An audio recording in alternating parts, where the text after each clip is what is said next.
오늘 주시는 하나님의 말씀은 신약성경 데살로니가 전서 3장 1절로 13절 말씀, 신약성경 330, 331쪽에 있습니다. 우리 7절 말씀을 한 목소리로 봉독하시겠습니다. 데살로니가 전서 3장 7절 말씀 같이 읽습니다. 이러므로 형제들아, 우리가 모든 궁핍과 환난 가운데서 너희 믿음으로 말미암아 너희에게 위로를 받았노라. 아멘. 내 눈에 물 들어가는 것과 자식 입에 밥 들어가는 것은 보고만 있어도 배가 부르다는 옛말이 있습니다. 자녀가 장성해서 부모의 마음을 이해해 줄 때, 또 사랑하는 자녀들 건강하게 성장하는 모습을 볼 때 부모는 그 자체로 기쁩니다. 지난 시간 사도 바울은 데살로니가 교회 성도들을 사랑하되 아버지의 마음으로 사랑했고, 또 유모의 따뜻한 시선으로 데살로니가 교회 성도들을 사랑하고 섬겼다는 말씀을 증거한 바가 있습니다. 갓 시운을 넘긴 손택수 시인의 아버지의 등을 밀며라는 시가 있습니다. 이제 어버이날을 앞두고 있는데 우리 아버지를 한번 생각을 하면서 이 시를 저 혼자 읽는 것보다는 같이 읽는 것이 좋겠습니다. 우리 천천히 맞추어서 한번 읽겠습니다. 아버지는 단 한 번도 아들을 데리고 목욕탕에 가지 않았다. 8살 무렵까지 나는 할 수 없이 누이들과 함께 어머니 손을 잡고 여탕에 들어가야 했다. 누가 부르면 어머니가 미리 일러준 대로 5살이라고 거짓말을 하곤 했는데, 언젠가 한 번은 입속에 준비해둔 5살 대신 7살이 튀어나와 곤욕을 치르기도 하였다. 나이보다 실하게 여물었구나. 누가 고추를 만지기라도 하면 잔뜩 성이 나서 물속으로 첨벙 뛰어들던 목욕탕. 어머니를 따라갈 수 없으리만치 커버린 뒤론 함께 와서 서로 등을 밀어주는 부자들을 은근히 부러운 눈으로 바라보곤 하였다. 그때마다 혼자서 원망했고, 좀 더 철이 들어서는 돈이 무서워서 목욕탕도 가지 않는 걸 거라고 아무렇게나 함부로 비난했던 아버지. 등 쪽에 살이 시커멓게 죽은 지게 자국을 본 건 당신이 쓰러지고 난 뒤의 일이다. 의식을 잃고 쓰러져 병원까지 실려온 뒤의 일이다. 그렇게 밀어드리고 싶었지만 부끄러워서 차마 자식에게도 보여줄 수 없었던 등. 해 치면 달 치고 달 치면 해를 걸어온 길 끝. 적막하디 적막한 등짝에 낙인처럼 찍혀 지워지지 않는 지게 자국. 아버지는 병원 욕실에 엎혀 들어와서야 비로소 자식의 소원 하나를 들어주신 것이었다. 오늘 본문에는 사탄의 방해로 데살로니가 교회를 직접 방문하지 못한 사도 바울이 데살로니가 교회 성도들의 믿음을 굳건히 세우기 위해서 부모 같은 심정으로 동역자인 디모데를 파송해서 성도들을 격려하는 내용입니다. 오늘 본문은 데살로니가 교회를 향한 사도 바울의 고백이라고 할 수가 있지만, 동시에 우리를 향하신 하나님 아버지의 마음을 엿볼 수 있는 말씀이기도 합니다. 환난 가운데 있는 데살로니가 교회 성도들에게 가장 필요로 한 것은 위로였고, 사도 바울은 믿음의 동역자를 보내서 성도들을 위로하게 했습니다. 우리 1절, 2절 말씀을 같이 읽습니다.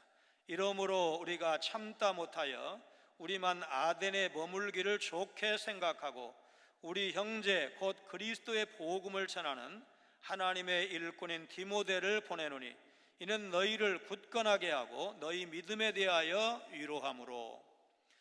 참다 못한다는 말씀은 궁금함이나 불편함을 더 이상 마음에 둘 수 없는 그런 상태를 말합니다. 사도 바울은 자신의 방문이 좌절된 것에 대해서 불편해하고 핍박받고 있는 데살로니가 교회 성도에 대해서 걱정하고 있습니다. 사도 바울 일행은 지금 아덴에 머물고 있습니다. 요즘 말로 아테네지요. 아테네에 머물고 있습니다. 그들이 유대인의 공격으로 데살로니가 교회를 떠난 이후에 데살로니가에 남아있는 성도들의 안위를 걱정하고 있는 사도 바울은 디모데를 보내서 그들의 믿음을 견고하게 하고 환난 중에 있는 그들을 위로하기를 원하고 있습니다. 디모데는 그리스도의 복음을 위해서 주님을 섬기는 일꾼으로, 사도 바울은 디모데를 믿음의 아들로 부를 만큼 그런 젊은 목회자였습니다. 사도 바울이 이런 디모데를 파송한 이유는 환난 중에 있는 데살로니가 교회 성도들을 위로하기 위해서였습니다. 3절 같이 읽습니다. 아무도 이 여러 환난 중에 흔들리지 않게 하려 함이라. 우리가 이것을 위하여 세움받은 줄을 너희가 친히 알리라. 사도 바울은 자신이 떠난 후에 데살로니가 교회 성도들의 신앙이 흔들리지 않을까 노심초사하고 있었습니다. 사도 바울은 그들에게 굳건한 신앙을 강조하고 그리스도인에게 권하는 필연적이라는 사실을 상기시키고 있습니다. 그가 데살로니가에서 선교할 때 사도 바울은 그들이 환난당할 것을 예상했고 그 말은 실제로 이루어졌습니다. 4절 5절 말씀 같이 읽습니다.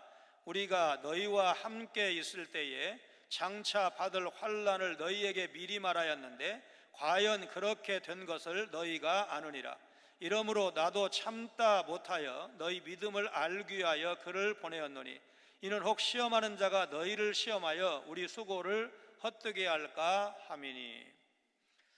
사실 성도가 당하는 고난은 백성을 위한 하나님의 계획 가운데 있는 것이고, 성도는 고난을 겪으면서 신앙이 성장해가고 성숙해가는 측면도 없지 않다는 사실을 우리는 알고 있습니다.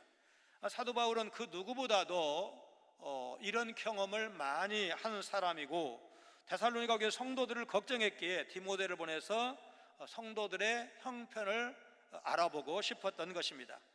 2장 1절에서는 우리라는 복수 1인칭을 사용을 했고, 본문 5절에서는 사도 바울 자신을 지칭하는 1인칭 단수를 사용을 해서 데살로니가 교회 성도들에 대해서 내가 관심이 정말 많다는 사실을 표현하고 있습니다. 사도 바울은 시험하는 자, 곧 사탄을 언급하면서 사탄의 유혹과 시험이 모든 것을 허사로 만들 수 있을 만큼, 그러니까 데살로니가 교회 성도들을 다 와해시킬 수 있을 만큼 강하다는 사실을 말하자면 시사하고 있습니다. 어떤 이유에서든 우리의 믿음이 약해질 때가 있고 신앙생활의 기쁨이 사라지고 게으름 피울 때가 분명히 있습니다. 이럴 때 가까운 곳에 우리 구역이라든지 부서라든지 전도회라든지 이런 데서 위로해 줄 수 있는 사람이 있다면, 권면할 수 있는 사람이 있다면 그 사람은 복이 든 사람이다, 그렇게 말할 수 있을 것입니다. 사도 바울이 디모데를 보낸 이유는 환난 중에도 그들의 믿음이 흔들리지 않도록 격려하기 위함이었습니다. 나에게도 이런 좋은 믿음의 동역자가 있으면 얼마나 좋을까. 데살로니가 교회에서 디모데가 수행을 했던 것처럼 우리 자신이 먼저 믿음을 세워주고 위로하는 역할을 잘 감당할 수 있도록 하나님 먼저 저에게 믿음을 주시옵소서. 다른 사람을, 누군가를 위로할 수 있는 넉넉한 마음, 사랑할 수 있는 마음, 다른 사람을 이제 편하게 정말 격려할 수 있는 그런 은혜를 주옵소서 기도하시기를 바랍니다. 디모데를 통해서 데살로니가 교회 소식을 들은 사도는 더할 나위 없이 기뻤습니다. 사도가 크게 기뻐할 수 있었던 이유는 데살로니가 교회 성도들이 분명 어렵고 힘든 시기, 이 핍박의 세월을 보내고 있음에도 불구하고 하나님에 대한 믿음, 서로에 대한 사랑으로 은혜 가운데 신앙생활하고 있다는 그런 보고를 들었기 때문입니다. 6절, 7절 말씀 같이 읽습니다. 지금은 디모데가 너희에게로부터 와서 너희 믿음과 사랑의 기쁜 소식을 우리에게 전하고 또 너희가 항상 우리를 잘 생각하여 우리가 너희를 간절히 보고자 함같이 너희도 우리를 간절히 보고자 한다 하니, 이러므로 형제들아 우리가 모든 궁핍과 환난 가운데서 너희 믿음으로 말미암아 너희에게 위로를 받았노라. 이 편지를 쓰는 사도 바울은 디모데의 데살로니가 교회 탐방 보고를 통해서 자신이 걱정했던 것과는 다르게 데살로니가 교회 성도들이 어려움과 유혹을 잘 극복하고 있다는 소식을 들었습니다. 특별히 사도 바울은 데살로니가 교회 성도들이 하나님께 대한 믿음을 지키고 있었고 성도들 간에 깊이 사랑하고 있을 뿐만 아니라 사도 바울을 보고 싶어 한다는 소식, 우리에게 복음을 심어주신 분, 우리를 많이 사랑하셨던 그 사도님 잘 계시는지, 여기에서 그 유대인들에게 쫓겨 밤중 야반도주 하듯이 그렇게 가셨는데 어떻게나 계시는지 너무너무 보고 싶습니다. 그 얘기를 사도 바울이 듣고 내 고생 헛되지 않았구나 기뻐한다는 얘기입니다.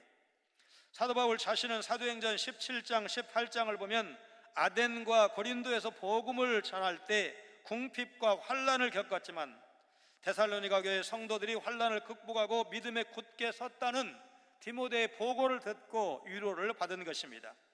이제 사도 바울은 왜 디모데의 보고가 자신에게 위로가 되는지 8절로 10절에서 이렇게 설명하고 있습니다. 8절로 10절 같이 읽습니다. 그러므로 너희가 주 안에 굳게 선즉 우리가 이제는 살리라. 우리가 우리 하나님 앞에서 너희로 말미암아 모든 기쁨으로 기뻐하니 너희를 위하여 능히 어떠한 감사로 하나님께 보답할까. 주야로 심히 간구함은 너희 얼굴을 보고 너희 믿음이 부족한 것을 보충하게 하려 함이라. 사도 바울은 이제라는 표현을 쓰는 것을 통해서 디모데의 보고를 받기 이전과 받은 다음의 상황이, 자기의 마음이 다르다는 사실을 말씀하고 있습니다. 너희가 주 안에 굳게 선즉 우리가 이제는 살리라. 이제는 좀 마음이 놓인다, 그런 뜻이죠. 데살로니가 교회 성도들의 믿음이 흔들리지 않고 주님 안에 굳게 서 있다는 소식을 들은 사도 바울은 이제는 좀 살 것 같다, 그렇게 말하고 있습니다. 디모데가 전해준 소식을 듣고 나서 사도 바울은 여전히 복음으로 인해서 핍박과 고통을 당하고 있지만 감당할 수 있는 힘을 얻었다는 것입니다. 왜요? 데살로니가 교회에서 그렇게 고난을 당하고 쫓겨났지만 그 짧은 기간에 증거한 복음으로 교회가 섰고 성도들이 아주 신앙생활을 잘하고 있다는 그런 보고를 통해서 내가 지금 하고 있는 고생도 헛되지 않을 거다, 하나님이 교회를 든든히 세워주실 거다, 그런 믿음의 확신이 사도 바울에게 선 것입니다.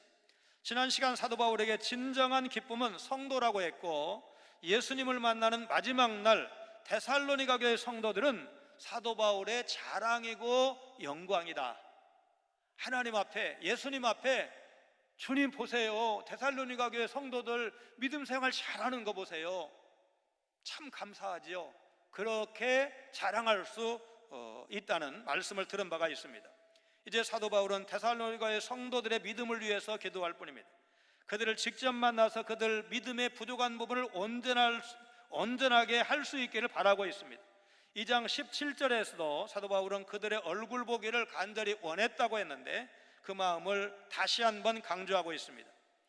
사도 바울은 데살로니가 교회 성도들의 믿음이 부족하다고 말하는 것이 아니고 그들과 직접 만나서 풍성한 영적 교제를 나눌 수 있기를 바라고 있습니다. 박영선 목사님, 남포교회 목사님이신데 이제 그 연세 많아서 은퇴하셨습니다. 그 목사님 책 중에 빼앗길 수 없는 기쁨이라는 책에 목사님 교회 집사님 이 얘기를 소개하고 있습니다. 그리스도인의 기쁨, 그리스도인의 생활, 그리스도인의 인생관은 예수 그리스도에 대한 충성심으로 지배를 받습니다. 그러면서 교회 집사님 한 분이 이제 믿음이 들어갔습니다. 어느 날 주차장에 차를 이제 주차를 하다가 먼저 주차된 차를 들이받았습니다. 그런데 보니까 아무도 보는 사람이 없어요.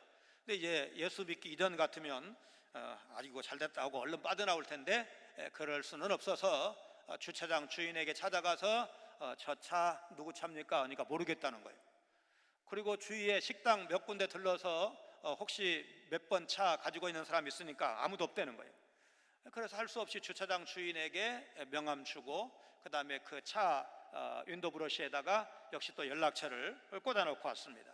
근데 며칠 뒤에 전화가 왔는데 대뜸 눈이 있어 없어부터 시작하는 거예요. 그러면서 어떻게 차를 그렇게 들이받을 수가 있냐고, 주차장에 있는 차니까 주차장에 있는 차를 어떻게 그렇게 뒤에서 들이받을 수가 있느냐, 그냥 화를 내는 거예요. 그러자 집사님이 슬그머니 화가 났어요. 그냥 내뺄 수도 있었는데, 아무도 본 사람이 없는데, 그래서 정직하게 말하자면 이실직고를 했는데 어떻게 이렇게 화를 내냐. 그래도 자신이 원인 제공자니까 꼭 참고 이제 수리소에 가서 고쳐달라는 대로, 사실 뒤를 들이받았는데 앞에 그 헤드라이트도 고쳐달라고 해서 그것도 고쳐주고, 또 실내 인테리어도 고쳐달라고 해서 그것도 고쳐주고, 하여튼 원하는 대로 다 고쳐줬어요. 그러면서 좀 부화가 난 거예요.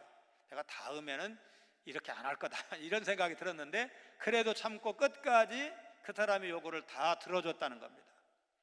여러분, 이 사람, 이 차주가 돌아가서 무슨 생각을 했을까요? 저 사람이 내가 좀 과한 요구를 했는데도 다 들어주는 거 보면 나하고는 좀 다른 사람인가 봐. 교회 다닐까? 어떤 사람일까? 여러분, 그런 생각 안 하겠습니까? 그 모습을 지켜본 하나님께서, 야, 너 분명히 예수 믿기 이전 같으면 그냥 그날 내뺐지? 그런데 돈 들어가는 거 아까워하지 않고 끝까지 책임지는 네 모습 보니까, 야, 내 마음이 참 좋다, 잘했다. 여러분, 예수 믿는다는 것, 덕을 세운다는 것이 뭐겠습니까? 뭔가 좋은 일이 있을 때, 이득이 생길 때, 그런 때는 우리가 양심 지키는 거 별로 어렵지 않습니다. 그러나 부당한 일을 당했을 때, 좀 억울하다고 생각될 때, 불필요한 지출이라고 생각될 때, 뭔가 손해본다고 생각될 때, 그때 양심을 지키고 그래도 내가 정도를 걸어야지, 바로 해야지, 사람은 속일 수 있지만 하나님은 속일 수 없지. 여러분, 그렇게 사는 것이 여러분 말하자면 믿는 사람, 은혜 받은 사람의 삶의 태도 아니겠습니까? 영적 부모인 사도 바울은 해산의 고통으로 나온 데살로니가 교회 성도들이 믿음 위에 바로 서 있다는 소식을 들으면서 행복해했습니다. 그런데 사실 그 기쁨의 이면에 하나님이 계십니다. 하나님이 성도들의 믿음을 붙들어 주셨고, 그 짧은 시간 복음의 씨앗을 뿌렸지만 그것을 자라나게 하셨기 때문에 그렇습니다. 여러분, 고린도전서 3장 6절 7절 말씀 기억하실 겁니다. 우리 같이 읽습니다. 나는 심었고 아볼로는 물을 주었으되 오직 하나님께서 자라나게 하셨나니 그런즉 심는 이나 물 주는 이는 아무것도 아니로되 오직 자라게 하시는 이는 하나님뿐이니라. 여러분, 이 고린도 교회를 여러분 기억하십니다. 고린도 교회는 고린도 교회 설립자격인 바울 사도, 그 뒤에 목회자인 아볼로, 그 다음에 언젠가 와서 복음을 증거했던 베드로, 그 다음에 세 파가 싸우니까 나는 어디에도 끼는 거 싫어, 나는 그리스도를 따라갈 거야. 그래서 그리스도파, 그야말로 4분 오열된 교회인데, 그 교회를 치료하고 회복시키고 건강하게 세우기 위해서 사도 바울이 고린도전서를 썼다고 했습니다.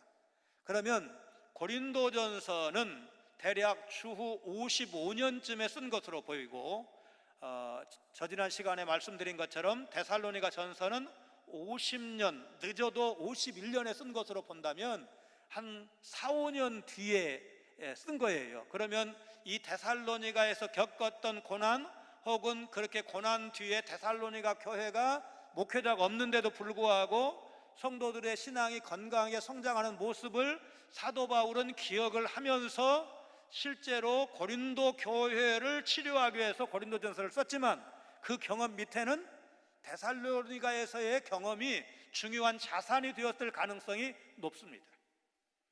그게 바탕에 깔려있을 가능성이 높다는 뜻입니다. 그러므로 하나님께서 교회를 세우시고 하나님께서 교회를 키우신다는 이 말씀, 복음의 씨앗은 사람이 뿌렸어요. 전도자가 뿌렸어요. 그러나 누군가가 거듭나고 정말 주님을 위해서, 복음을 위해서, 하나님을 위해 살겠다고 결단할 수 있는 그런 수준까지 올라가게 하는 것은 하나님께서 하신다는 사실, 여러분 믿으시기를 바랍니다. 끝으로 사도 바울은 데살로니가 교회 성도들에게 주님의 재림에 대한 소망을 전합니다. 11절로 13절에는 데살로니가 교회 성도들을 향한 사도 바울의 기도가 나옵니다. 무엇보다 사도는 공동체에서 서로 사랑할 뿐만 아니라 그 사랑이 많은 사람에게 확장되기를 바라고 있습니다. 또 그리스도의 재림을 소망하면서 거룩하고 순결한 삶을 살기를 원했습니다. 우리 11절로 13절 말씀 같이 읽습니다. 하나님 우리 아버지와 우리 주 예수는 우리 길을 너희에게로 갈 수 있게 하시오며 또 주께서 우리가 너희를 사랑함과 같이 너희도 피차간과 모든 사람에 대한 사랑이 더욱 많아 넘치게 하사 너희 마음을 굳건하게 하시고 우리 주 예수께서 그의 모든 성도와 함께 강림하실 때에 하나님 우리 아버지 앞에서 거룩함에 흠이 없게 하시기를 원하노라. 사도 바울의 이런 기도 내용은 5장에 그리고 데살로니가 후서 2장에서도 찾을 수가 있습니다. 자, 눈에 띄는 것은 이 기도문에서 하나님 우리 아버지와 주 예수를 주어로 하고 3인칭 단수 동사를 썼다는 것인데, 이런 쓰임새는 데살로니가 후서 2장 16절에서도 찾을 수가 있습니다. 뭔 얘기하는 거냐? 사도 바울이 성부 하나님과 성자 예수님이 본질적으로 동등하신 분임을 알고 하나님의 아들이신 예수님의 신성과 능력을 인지하고 있다는 사실을 보여준다 할 것입니다. 이 기도 양식은 초대교회가 이미 사용하고 있었던 것으로 사도 바울은 세 가지를 간구하고 있습니다. 첫째, 11절 자신을 위한 기도입니다. 속히 데살로니가 교회를 방문할 수 있게 해달라는 기도입니다. 이 갈 수 있게 라는 말은 곧게 하다 그런 뜻을 갖고 있습니다. 사도 바울이 하나님 바로 좀 곧 데살로니가 교회를 방문할 수 있도록 길을 열어주세요, 이제 그런 기도라는 뜻입니다. 두 번째는 12절 현재의 데살로니가 교회 성도들을 위한 기도입니다. 그는 성도들이 서로 사랑하기를 원하고 있습니다. 이 피차간과 모든 사람이라는 말은 피차라는 말이나 모든 사람이나 사실은 비슷한 말이에요. 말하자면 대상으로 봤을 때 같은 말이라고 볼 수가 있는데 5장에도 그런 표현이 나옵니다. 사도 바울은 하나님이 데살로니가 교회 성도들을 사랑하시고 또 자신이 그 성도들을 사랑하는 것처럼 성도들도 서로 사랑하고 그 사랑이 말하자면 데살로니가 교회 성도들의 그 공동체, 교회에서만 서로 사랑할 뿐만 아니라 교회 밖에라고 하면 불신자를 의미하겠죠. 불신자들께까지도 퍼져나가게 해 주옵소서. 그런 기도를 드리고 있는데, 사도 바울의 이 기도를 우리가 묵상을 하면서 예수님의 제자들을 향한 당부의 말씀이 떠오릅니다. 요한복음 13장 34절 35절 말씀 같이 읽습니다. 새 계명을 너희에게 주노니 서로 사랑하라. 내가 너희를 사랑한 것 같이 너희도 서로 사랑하라. 너희가 서로 사랑하면 이로써 모든 사람이 너희가 내 제자인 줄 알리라. 세 번째 기도는 13절입니다. 미래의 데살로니가 교회를 위한 기도입니다.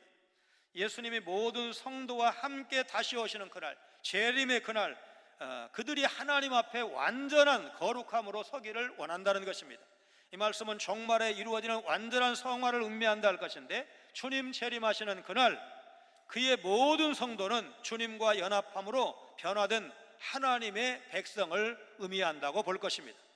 하나님은 우리가 드리는 모든 기도에 내가 원하는 방식대로 그대로 응답해 주시지 않습니다. 저도 오랜 세월 30년 훨씬 넘게 기도했지만 응답받지 못한 것이 있습니다. 사람의 구원에 대한 기도라 천국 가봐야 정확한 것은 알 수가 있겠지만, 살아있는 동안 예배는 가끔 드렸어도 교회에 정기적으로 출석해서 세례를 받거나 직분을 받고 신앙생활을 제대로 한 적이 없기 때문에 그 기도는 응답받지 못한 것이 아닌가, 그런 생각을 떨쳐버릴 수가 없습니다.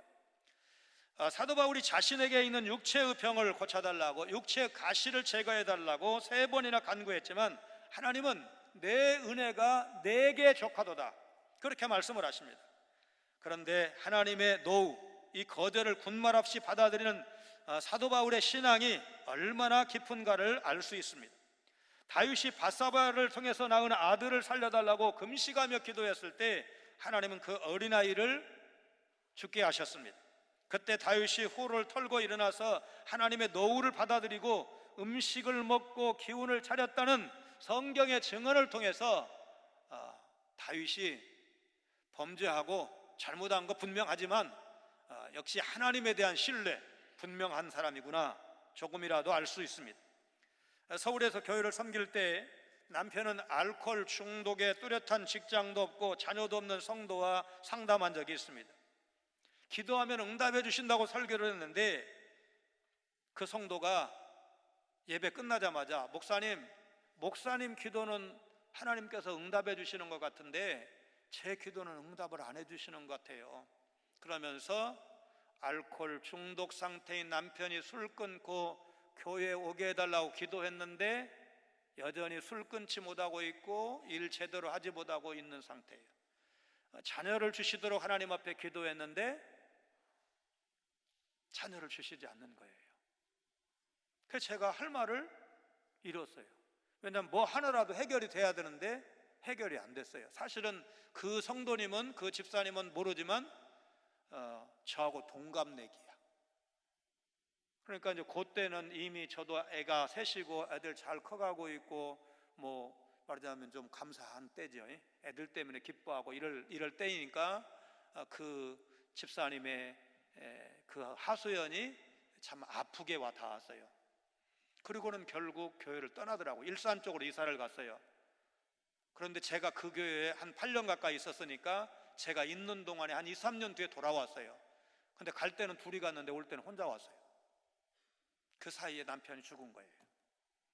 그러니까 2, 3년 뒤에 그래도 같이 신앙생활했던 본교회로 돌아온 일은 다행스럽고 감사한 일이지만 어쨌든 그 남편을 보내고 왔으니까 참 안쓰럽게 생각이 되더라고요. 근데 그 당시에는 그 알코올 중독 남편이 죽는 것이 기도응답이라는 생각을 사실 못했어요. 근데 세월이 이제 지나면서 말하자면 다른 그 경우 여러 경우를 이렇게 쭉 보면서 그 교회에 어떤 권사님도 계시냐면 우리 여기 전라도에서 올라가신 권사님인데 40대에 혼자 드셔가지고 재혼을 하셨는데 한 25년 같이 사시고 남편이 또 먼저 가셨어요. 그러니까 이제 남편을 둘을 보낸 셈이죠. 그런데 재혼한 그분과 너무 이렇게 주 안에서 사랑하면서 섬기면서 아껴주면서 이렇게 잘 사셔가지고 천당 가면 두 번째 남편 만나러 간다는 거예요. 장로님인데 그 장로님 만나러 간다는 거예요. 그래서 말하자면 재혼에 대해서 조금도 후회하지 않고 이렇게 그리워하는 그런 권사님의 모습을 보면서 어쩌면 하나님 앞에 드린 기도가 그 여집사님의 생각대로 남편을 바꿔주세요, 좋은 직장도 주세요, 그대로는 안 이루어졌지만 먼저 데려가는 것도 새 출발할 수 있는 기회를 주신 것일 수도 있다는 생각을 말하자면 저도 나이 들어가면서 이렇게 깨달은 바가 있습니다.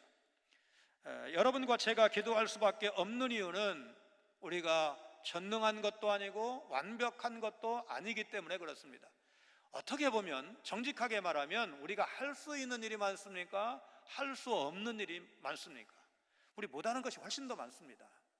그럼에도 불구하고 우리가 꿈을 말할 수 있고 소망을 말할 수 있는 이유, 조금 전 광고 시간에도 말씀을 드린 것처럼 우리가 어려운 때를 살고 있지만 조금만 손을 펴면 적어도 이 코로나19 이 상황이 IMF나 무슨 대공황 막 이런 때보다 더 힘든 때가 될 거다, 앞으로 점점 더 힘들어질 거다 이렇게 말하는데 여러분 우리 가난한 시절 보내왔습니다. 지금보다 훨씬 열악한 세월을 살아온 사람들입니다. 그러면 그때로 돌아간다고 생각하고 지금보다 조금만 손을 펴서 최소한 우리 교회에서 밥 굶는 사람은 없게 해야 된다, 내가 한 그릇 내놓겠다 이렇게 생각하면 어렵지 않습니다. 얼마든지 극복할 수가 있습니다. 하나님이 그런 모습을 우리에게 기대하신다고 믿습니다. 그래서 우리는 그 일을 잘 이룰 수 있도록 하나님 앞에 기도하는 겁니다.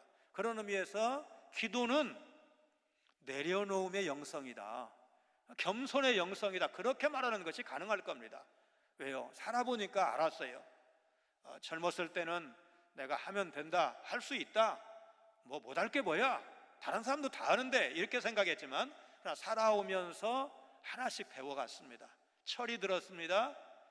신앙과 인격의 성숙이 왔습니다. 그래서 이제는 이렇게 고백합니다. 하나님, 제가 할 수 있는 건 많지 않습니다. 하나님의 은혜를 주셔야 여기 설 수 있고 하나님이 은혜 주셔야, 복 주셔야 건강도 누릴 수 있고 가정도 누릴 수가 있음을 믿습니다. 또 그런 은혜가 지금까지 우리 가정에 함께 하신 줄로 믿습니다. 앞으로 살아갈 모든 날 동안 하나님, 제 발걸음, 우리 자녀들의 발걸음 인도해 주옵소서. 그런 기도가 우리에게 필요한 줄로 믿습니다. 교회는 사랑의 공동체입니다. 우리는 서로 존귀하게 여기고 주를 사랑하듯 서로 섬기면서 사랑하는 것이 마땅합니다. 그러나 그 사랑은 교회 공동체에만 제한되어서는 안 되고 울타리를 넘어서 세상 가운데로 퍼져 나가야 됩니다. 주님의 사랑의 대상을 한정하거나 경계를 정하지 않으셨다는 사실, 우리도 우리 가정에서 우리 성도들끼리도 서로 사랑해야 되지만 그 사랑이 밖으로 흘러나기를 우리 주님께서 원하신다는 사실 우리 한국이 정말 이번 코로나19 때 좋은 모습을 많이 보여줬는데 그 중에 하나, 사재기가 없었다는 것도 여러분 이 일을 그다지 불안하게 생각하지 않는다는 뜻이잖아요. 여러분, 우리보다 그 면에서 굉장히 성숙하다고 그럴까요? 아주 좀 절제심이 있다고 할까요? 일본 사람들 사재기 하는 것 뉴스 화면 통해서 봤잖아요. 미국이 얼마나 그 풍요로운 나라입니까? 정말 먹을 거 걱정하지 않는 그런 나라입니다. 그런데 화장지 막 사재기 하는 거, 이 매대에 막 아무것도 없는 거, 그런 모습. 선교사님으로부터 문자 왔는데 마지막 남은 10kg짜리 쌀 하나를 자신이 사올 수 있었대요. 그러니까 이미 여러 사람들이 다 사가가지고 하나 딱 남은 거를 마지막으로 선교사님이 사왔다는 그런 그 카톡 이제 문자를 봤는데 우리는 그런 게 없었잖아요.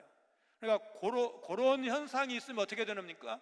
나만 살아남는 게 아니고 우리 모두가 힘들어지는 거예요. 야, 큰일 났다 이러면 진짜 큰일 나는 거예요. 그런데 별거 아니야. 이거 우리가 조금만 나누고 베풀고 이러면 얼마든지 이길 수 있어. 말하자면 지금까지 한 80만큼의 어떤 삶의 수준을 누리고 있었다면 요거를 70으로만 낮출 각오를 한다면 아무것도 아니에요. 별거 아니에요. 이길 수 있어요. 여러분, 하나님은 지금 이런 때에 우리 성도들이, 성숙한 사람들이 그런 삶의 모습을 이렇게 보여줄 수 있기를 원하신다는 사실을 믿으시기를 바랍니다. 사람들은 부모가 되어야 비로소 하나님의 마음을 조금이나마 이해할 수 있게 되었다고 말합니다. 자식을 키우면서 자식이 속썩일 때 부모의 심정을 조금이라도 알게 되었다는 말을 듣기도 하고 우리가 쓰기도 합니다. 저는 그 하나만 가지고도, 말하자면 자식 보면서 아파하고 괴롭고 기도하고 마음 졸이고 그거 하나만 가지고도 결혼은 의미 있는 일이다. 왜냐하면 결혼하지 않으면 자식을 둘 수가 없기 때문에 의미 있는 일이라고 생각을 합니다. 1960년생 올해 61살인 심순덕 시인은 딱 30년 전 31살의 어머니를 여의고 그 슬픔을 엄마는 그래도 되는 줄 알았습니다 라는 시에 담았는데, 이 시도 혼자 읽는 것은 감당이 안 될 것 같고 이제 같이 읽고 설교를 마무리하겠습니다. 자, 같이 읽습니다. 엄마는 그래도 되는 줄 알았습니다. 하루 종일 밭에서 죽어라 힘들게 일해도 엄마는 그래도 되는 줄 알았습니다.